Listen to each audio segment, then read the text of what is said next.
नमस्कार दोस्तों, हम पढ़ रहे थे राजस्थान का इतिहास। और राजस्थान के इतिहास में हम पढ़ थे प्रजामंडल आंदोलन। प्रजामंडल ऐसा मंडल जो प्रजा या जनता द्वारा बनाया गया, वही मंडल क्या कहलाया? प्रजामंडल। प्रजामंडल आंदोलन क्यों हुए? इसलिए हुए कि देशी रियासतों के जो राजा थे वे जनता के प्रति उत्तरदायी न होकर किसके प्रति उत्तरदायी हुआ करते थे? अंग्रेजों के प्रति। इसलिए आज हम चर्चा करेंगे शाहपुरा प्रजामंडल के बारे में। शाहपुरा प्रजामंडल। शाहपुरा प्रजामंडल में जनजागृति लाने का श्रेय शासक उमेद सिंह को दिया जाता है। तो पूछा जा सकता है कि शाहपुरा में जनजागृति लाने का श्रेय किसे दिया जाता है? शासक उमेद सिंह, क्योंकि उस समय शाहपुरा के शासक कौन थे? उमेद सिंह। महाराजा उमेद सिंह आर्य समाज और रामसनेही संप्रदाय से प्रभावित थे। तो पूछा जा सकता है कि महाराजा उमेद सिंह किससे प्रभावित थे? तो महाराजा उमेद सिंह आर्य समाज और रामसनेही संप्रदाय से प्रभावित थे। उमेद सिंह ने शाहपुरा में अनेक पाठशालाएं, विधवा आश्रम और पुस्तकालय स्थापित किए या खोले।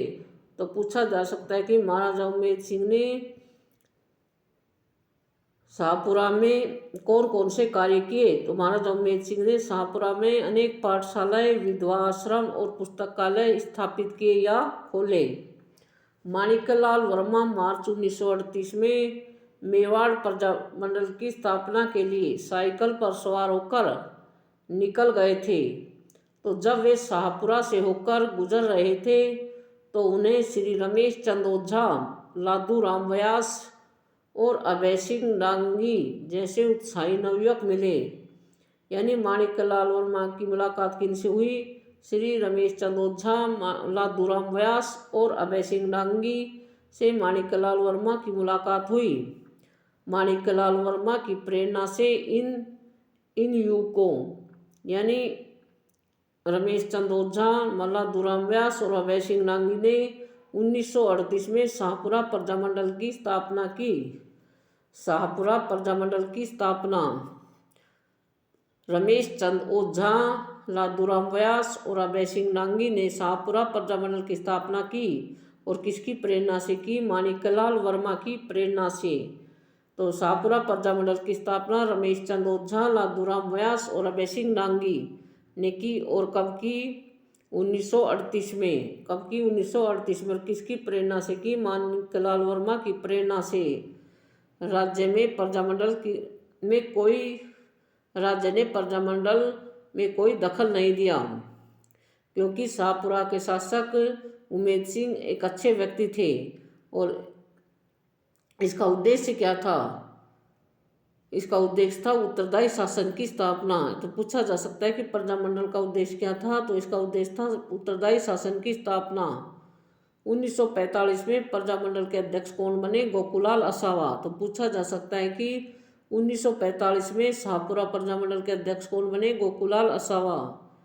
यहाँ के शासक सुदर्शन देव ने 14 अगस्त 1947 को पूर्ण उत्तरदायी शासन की स्थापना हुई। तो दोस्तों, ये प्रश्न पूछा गया है कि शाहपुरा में उत्तरदायी शासन की स्थापना किसके निर्देशन में हुई या किसने की? तो सुदर्शन देव ने। शाहपुरा राज्य की पहली रियासत थी जहाँ पूर्ण उत्तरदायी शासन की स्थापना हुई। दोस्तों, रिवाइज करते हैं। शाहपुरा प्रजामंडल में जनजागृति लाने का श्रेय शासक उमेद सिंह को दिया जाता है। तो पूछा जा सकता है कि शाहपुरा में जनजागृति फैलाने का कार्य किसने किया? तो शासक उमेद सिंह ने, क्योंकि उस समय शाहपुरा के शासक उमेद सिंह थे। महाराजा उमेद सिंह आर्य समाज और रामसनेही संप्रदाय से प्रभावित थे।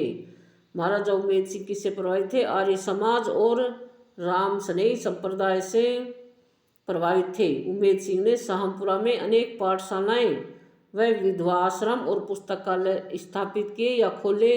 इसलिए महाराजा उमेद सिंह को शाहपुरा में जनजागृति लाने का श्रेय दिया जाता है।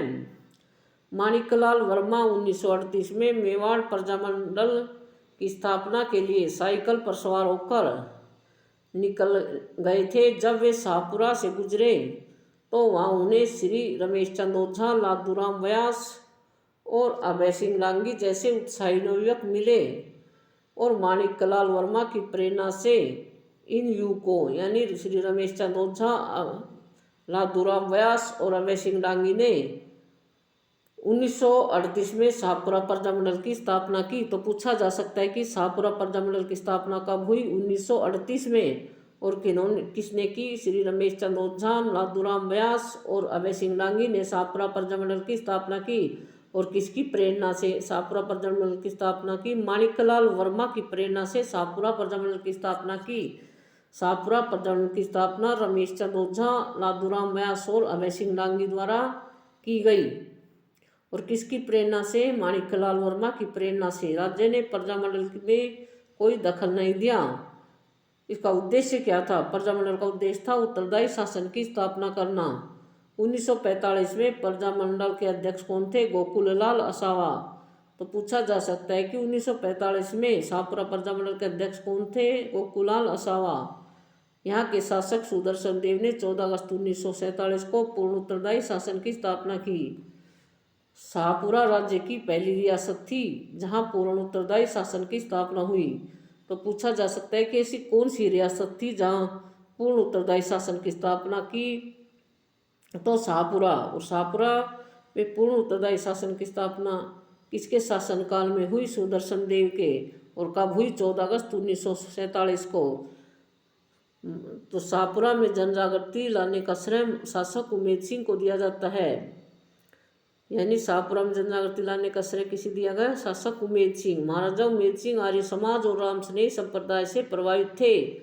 उमेद सिंह ने शाहपुरा में अनेक पाठशालाएं, विधवा आश्रम और पुस्तकालय स्थापित किए या खोले।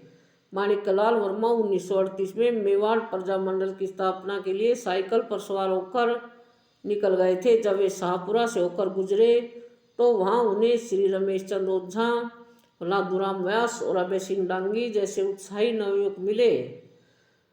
माणिक्यलाल वर्मा की प्रेरणा से इन युवकों ने 1938 में शाहपुरा प्रजामंडल की स्थापना की। तो शाहपुरा प्रजामंडल की स्थापना रमेश चंद्र ओझा, लादूराम व्यास और अभय सिंह डांगी ने की। और किसकी प्रेरणा से की? माणिक्यलाल वर्मा की प्रेरणा से। और कब की? 1938 में। इसका उद्देश्य क्या था? उद्देश्य था उत्तरदायी शासन की स्थापना। 1945 में प्रजामंडल के अध्यक्ष कौन थे? गोकुललाल असावा। इस शाहपुरा प्रजामंडल के अध्यक्ष कौन थे? गोकुललाल असावा। कब थे? 1945 में। यहाँ के शासक सुदर्शन देव ने 14 अगस्त 1947 को पूर्ण उत्तरदायी शासन की स्थापना कर दी। शाहपुरा राज्य की पहली रियासत थी जहाँ पूर्ण उत्तरदायी शासन की स्थापना हुई। दोस्तों, हमारे वीडियो को लाइक, शेयर और सब्सक्राइब करें। जय हिंद, जय भारत।